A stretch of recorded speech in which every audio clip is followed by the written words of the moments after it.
Bonjour, bienvenue dans Géopolitis. C'est un monde en devenir que nous allons décrypter aujourd'hui, un monde où l'intelligence artificielle surpassera dans bien des domaines l'intelligence humaine. Et voici notre sommaire. L'intelligence artificielle est devenue le nouveau champ de bataille des grandes puissances. La Chine et les États-Unis s'y disputent la suprématie dans les affaires du monde. Cette révolution technologique est-elle la promesse de plus d'égalité, plus de démocratie? Au contraire, le big data et les algorithmes nous emmènent-ils vers des sociétés de plus en plus totalitaires? À quel bouleversement faut-il nous préparer? Les algorithmes, le big data, vont-ils tuer des centaines de millions d'emplois? Si vous postulez un emploi, il y a de fortes chances que votre CV soit analysé par des algorithmes. Pareil, si vous souscrivez une assurance, l'intelligence artificielle évaluera votre niveau de risque. Les systèmes d'intelligence artificielle vont profondément modifier nos existences. Pour le meilleur, ils nous aideront à guérir nos maladies, prévoir les épidémies, faire reculer la pauvreté et résoudre nos problèmes climatiques et énergétiques. Pour le pire, ils nous conduisent vers des sociétés de la surveillance où la sphère privée se réduit comme peau de chagrin. Искусственный интеллект – это будущее не только России, это будущее всего человечества. Тот, кто станет лидером в этой сфере, будет властелином мира. Le président russe a été parmi les premiers à exprimer les enjeux géopolitiques de ces bouleversements. Un nouvel ordre mondial se joue sur le champ de bataille de l'IA et de l'informatique quantique, où désormais des entreprises existantes depuis à peine 2 ou 3 décennies rivalisent avec la puissance des États. C'est avec Pascal Boniface, directeur et fondateur de l'IRIS, que nous allons décrypter les enjeux de cette révolution numérique. Mais avant cela, quelques pistes sur ces bouleversements. On commence par Israël, petit pays mais très performant sur le terrain de l'intelligence artificielle. Jean-Philippe Chalère avec au montage Laurent Awert.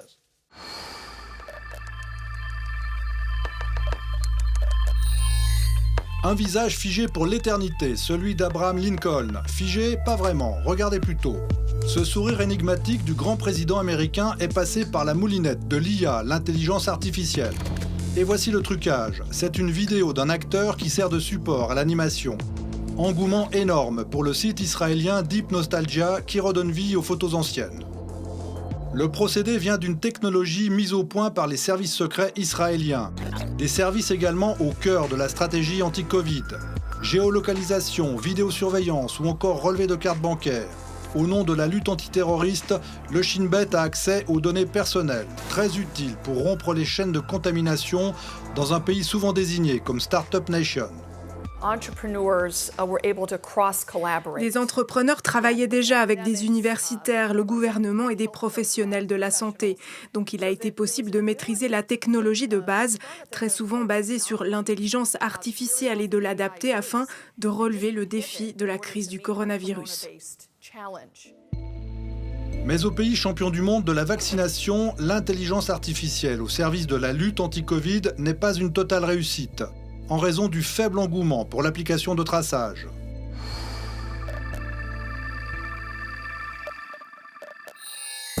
Israël est l'un des nombreux acteurs lancés dans ce que l'on appelle la course aux armements de l'IA.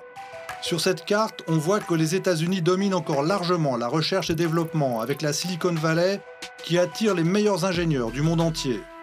Le nombre de brevets au niveau mondial a doublé entre 2005 et 2015, avec les États-Unis toujours en tête. Le marché de l'IA passant de 200 millions de dollars en 2015 à une estimation de 90 milliards en 2025. Bras de fer titanesque en vue, la Chine veut être leader de l'innovation en intelligence artificielle en 2030, grâce au volume énorme de données collectées sur une population sous surveillance. Une compétition sans pitié avec l'Inde, la Russie, le Canada et l'Union européenne. Je souhaite que l'Europe soit l'un des leaders de cette intelligence artificielle. Nous en avons les moyens et nous allons en créer les conditions.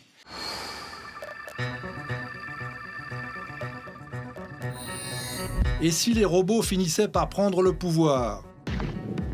Je reviendrai. L'intelligence artificielle a la capacité d'échapper à notre contrôle, selon une inquiétante étude de l'Institut Max Planck. Dans l'immédiat, ce sont surtout 30 à 40% des emplois qui pourraient disparaître. Plus besoin de chauffeurs de taxi avec la voiture autonome, ni d'interprètes avec la traduction automatique. Mais les avocats, les chirurgiens font aussi partie des professions menacées. Certains verront plutôt dans l'IA les avantages indéniables, l'abolition du travail répétitif, l'aide au quotidien avec les applications à tout faire. Malgré tout, les problèmes liés à l'intelligence artificielle sont vertigineux. Hypersurveillance, comme la dernière trouvaille d'Instagram pour détecter l'âge des utilisateurs, cyberattaques, fake news avec les deepfakes, armes autonomes et robots tueurs. Mais on peut échapper à Matrix.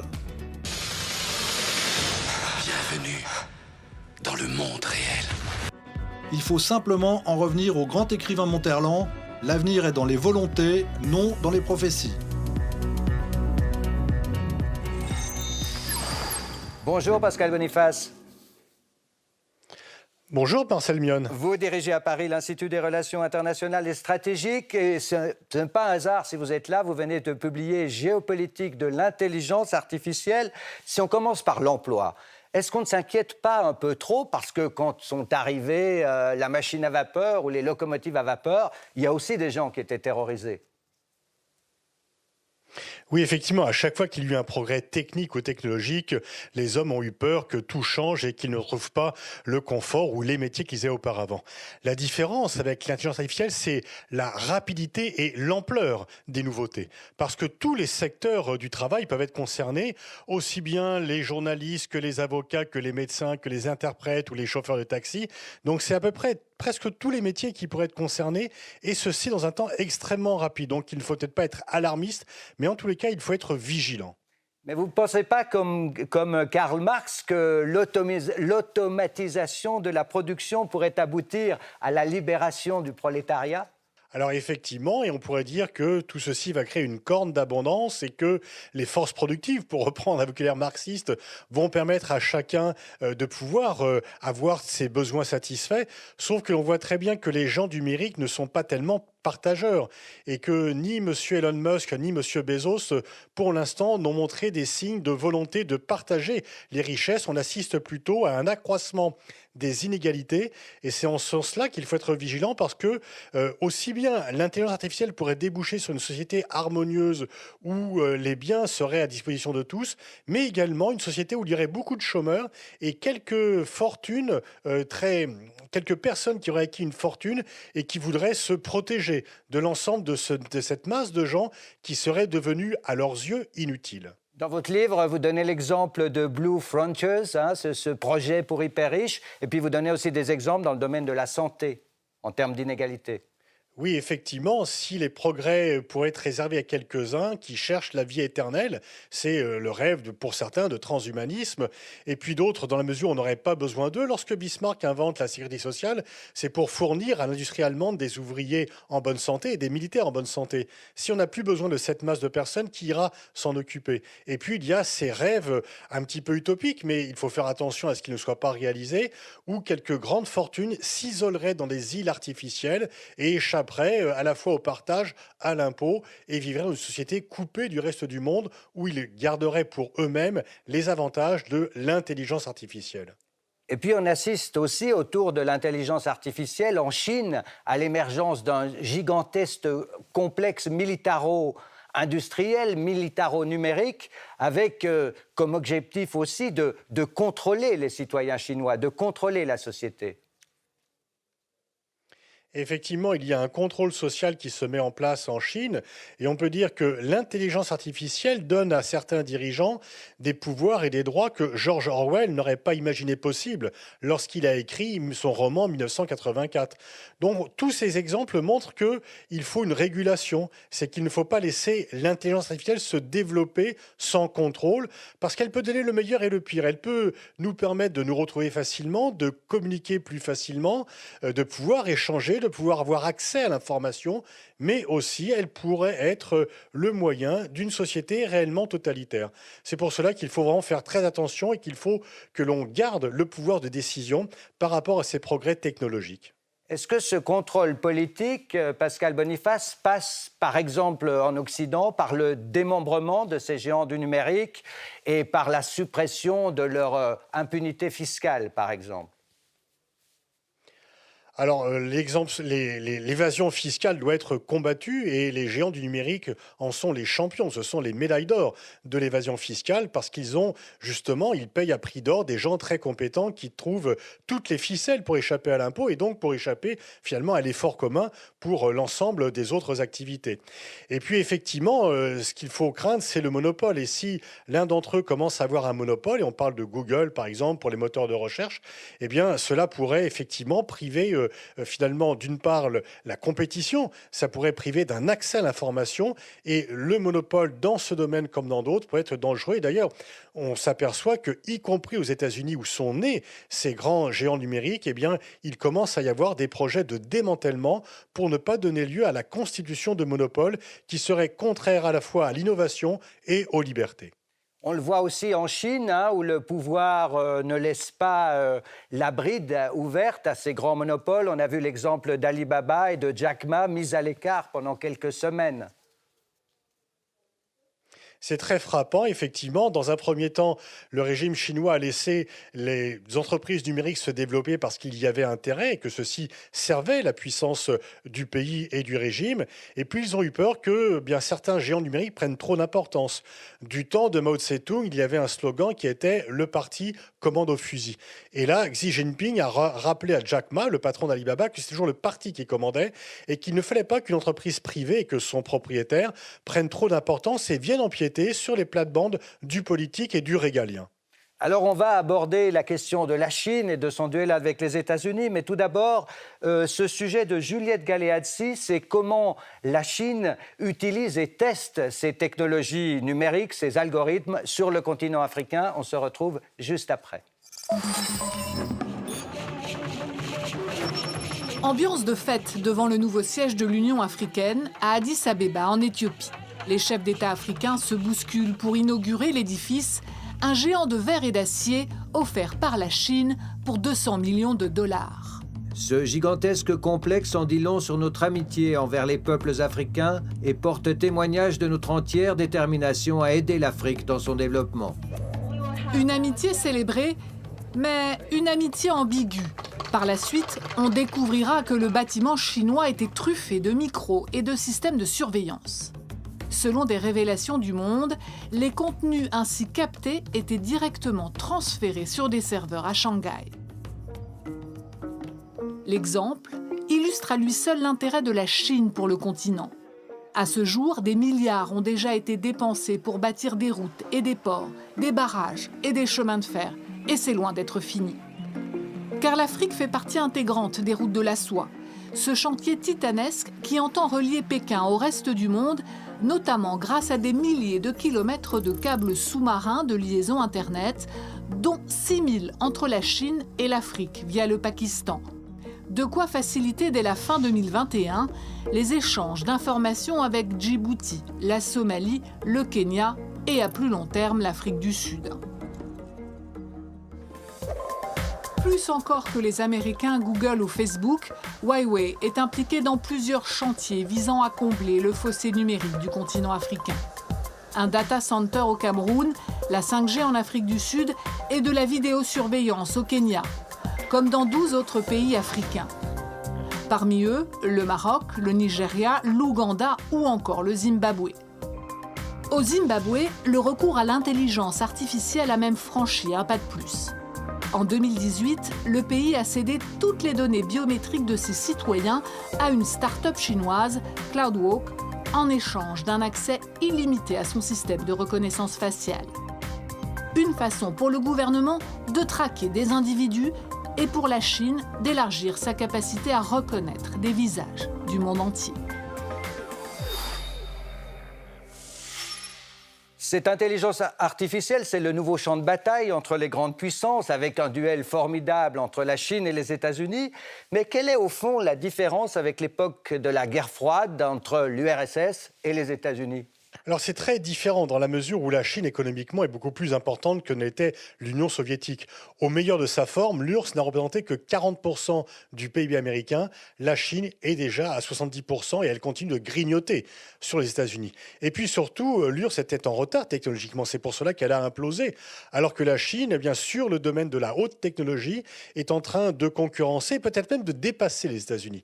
Donc en fait, pour les États-Unis, c'est un peu une double menace, menace stratégique, mais aussi menace technologique, ce qui n'était pas le cas pour la confrontation qu'ils avaient du temps de la guerre froide avec l'Union soviétique. Et on voit les États-Unis résister. Il y a par exemple l'exemple de Huawei empêché de développer ses activités aux États-Unis. Il y a la guerre des semi-conducteurs. Donc on est entré dans une nouvelle guerre froide de l'intelligence artificielle, non ? Oui, effectivement, parce que aussi bien Xi Jinping que Donald Trump et maintenant Joe Biden savent très bien que celui qui maîtrisera l'intelligence artificielle et celui qui fera la course en tête aura un avantage compétitif stratégique majeur sur l'autre. Et dans ce grand duel qui est l'événement géopolitique pour les années à venir entre Pékin et Washington, l'intelligence artificielle occupe une place extrêmement importante, voire même majeure. Et donc chacun mise, et c'est quelque part un aveu de faiblesse de la part des États-Unis d'en être réduit à interdire des géants chinois de s'introduire sur le marché américain parce qu'ils reconnaissent finalement qu'ils ne peuvent pas lutter par le seul jeu de la concurrence. Vous dites même que ces géants chinois sont en train d'acquérir un avantage décisif sur le génie ou sur la science occidentale.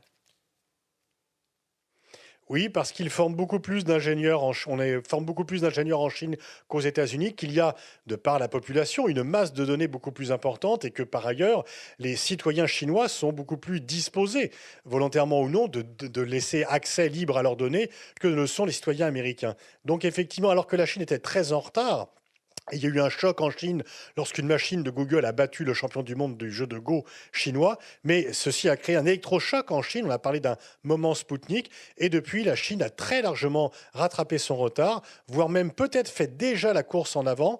Et quand on voit que, par exemple, les États-Unis interdisent l'application TikTok sur son territoire, auparavant, c'était les pays communistes qui interdisaient des éléments culturels occidentaux de peur qu'ils pervertissent la jeunesse communiste chinoise ou soviétique. Donc on ne surestime pas les capacités chinoises dans ces technologies du futur. Non, pas du tout. C'est une décision prise au plus haut niveau de la part de Xi Jinping, avec non seulement un investissement massif, une formation massive, l'investissement également des collectivités locales qui sont en concurrence, et puis une masse de jeunes gens qui ont vu que leurs grands-parents avaient faim et qui estiment qu'ils ont d'immenses possibilités, qui ne comptent pas les heures de travail et qui veulent devenir riches très rapidement et qui font ainsi et qui contribuent ainsi à leur manière à la puissance de leur pays. Et puis, dans cette grande course mondiale à l'intelligence artificielle, il y a des grands pays, on parle de l'Inde, parfois du Brésil, et puis des petits comme Israël. Oui, effectivement. Et là encore, d'ailleurs, il y a toujours une fusion entre civils et militaires.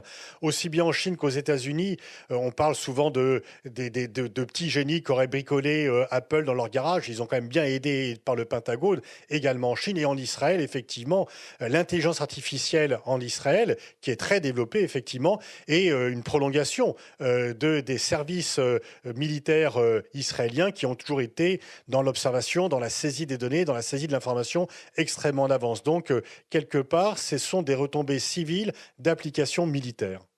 Et ce sera déjà ma dernière question, Pascal Boniface. Dans cette course, quelle est la place de l'Europe ? Est-ce qu'elle doit s'allier aux États-Unis ou est-ce qu'elle risque de devenir un colon numérique de la Chine ? Alors, il faudrait éviter l'un et l'autre et qu'elle développe sa propre stratégie, qu'elle développe ses propres intérêts. Nous sommes un peu en retard, mais pour ce qui concerne les données industrielles, les données de santé, la partie n'est pas encore jouée. Et la nouvelle Commission européenne investit ce champ parce qu'il y a une prise de conscience d'un retard important. Les pays ou le groupe de pays qui ne miseraient pas sur l'intelligence artificielle seraient autant déclassés que les pays au 19e siècle qui n'ont pas pris la route de la révolution industrielle. Donc l'enjeu, il est majeur. C'est un enjeu de souveraineté. Merci Pascal Boniface, c'est toujours un plaisir de vous recevoir dans Géopolitis. À bientôt. C'est toujours un plaisir d'y être. Merci. Merci, à bientôt. Nous avons évoqué le risque d'une société de la surveillance et du contrôle. On pourrait imaginer aussi une intelligence artificielle au service de nos démocraties. Jusqu'où seriez-vous prêt à vous laisser guider par les algorithmes pour devenir un parfait citoyen augmenté? La question est posée dans une étude de l'Université de Genève. Mélanie Oyon.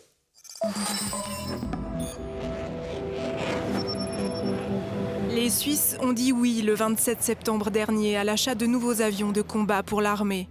Un vote qui s'est joué sur le fil, à 8000 voix seulement. Imaginez un instant qu'au pays de la démocratie directe et des Landsgemeinde, une intelligence artificielle vote à votre place. Yes, definitely.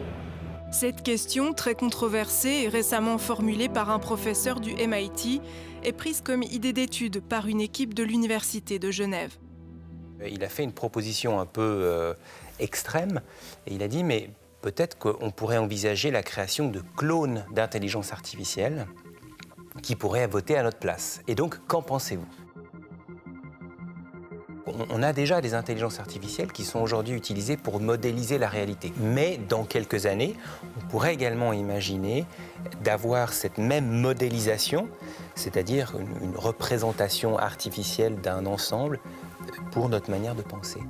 Et donc, si on a une intelligence artificielle qui est totalement fiable et fidèle totalement à la manière dont on pense et que l'on va voter, en fait, on peut se poser la question de savoir si vraiment on a besoin d'un parlement, par exemple.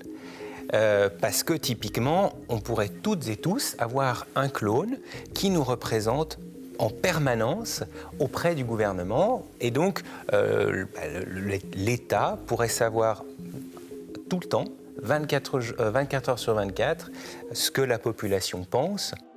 On est encore loin du parlement de clones, mais cela pose évidemment toute une série de questions éthiques et de sécurité. Ces avatars numériques seraient-ils imperméables aux fake news et aux cyberattaques ?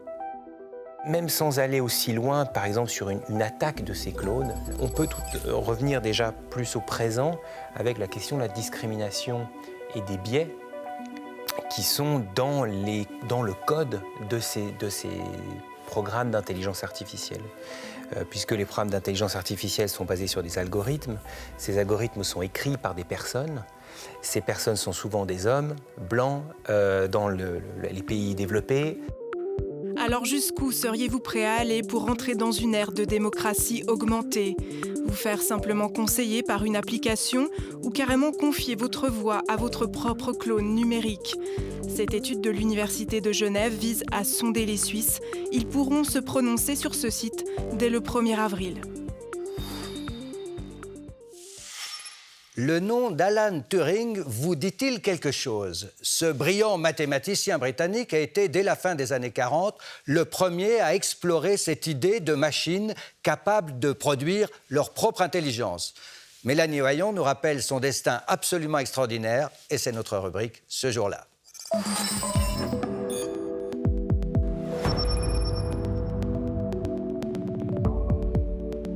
Un cahier de notes adjugé à $1 million. C'était en 2015 à New York. Un petit morceau d'histoire de la Seconde Guerre mondiale dans ce carnet d'Alan Turing. C'est lui, ce mathématicien britannique de génie, qui avait réussi à percer le secret de la fameuse Enigma, machine réputée inviolable qui cryptait les messages de l'armée allemande. Alan Turing donne au Royaume-Uni un accès privilégié aux communications militaires secrètes de l'Allemagne nazie, ce qui précipitera la chute du Troisième Reich. Cette prouesse technique et scientifique a été remise en lumière grâce à ce biopic, Imitation Game, sorti en 2014. Avez-vous déchiffré le moindre message allemand? Vous ne pourrez jamais comprendre l'importance de ce que je suis en train de créer là! Notre patience a atteint ses limites. Après la guerre, Alan Turing poursuit ses recherches sur les machines, persuadé qu'elles peuvent être dotées d'intelligence. En 1950, il publie le test de Turing qui évalue la capacité d'une machine à imiter la conversation humaine. La notion d'intelligence artificielle était née. 1 an plus tard, il anticipait déjà les risques et les dérives. À un moment donné, nous devons nous attendre à ce que la machine prenne le contrôle. Sa carrière s'achève brutalement en 1952. Alan Turing est condamné pour homosexualité et évite la prison en acceptant une castration chimique. Il meurt 2 ans plus tard, à l'âge de 41 ans, par un empoisonnement au cyanure. L'enquête conclut au suicide, mais plusieurs spécialistes penchent pour une ingestion par accident.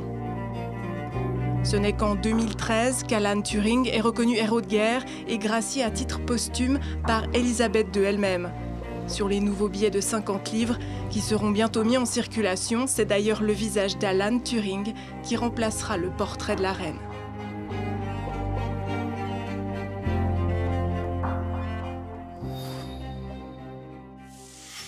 Pour prolonger cette édition de Géopolitis, il y a bien sûr le livre de notre invité aujourd'hui, Pascal Boniface, Géopolitique de l'intelligence artificielle, comment la révolution numérique va bouleverser nos sociétés. C'est paru tout récemment aux éditions Erol.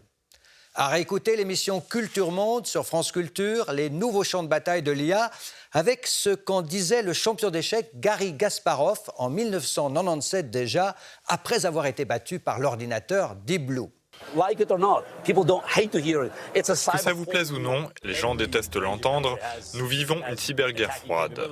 Tous les grands pays sont capables d'attaquer, mais naturellement, les pays qui ne sont pas dirigés par des gouvernements démocratiques ont une approche plus agressive parce qu'ils n'ont pas de limites.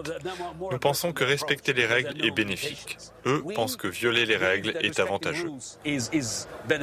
La semaine prochaine, America is back. Comment, en 100 jours, Joe Biden a repositionné les États-Unis sur la scène internationale.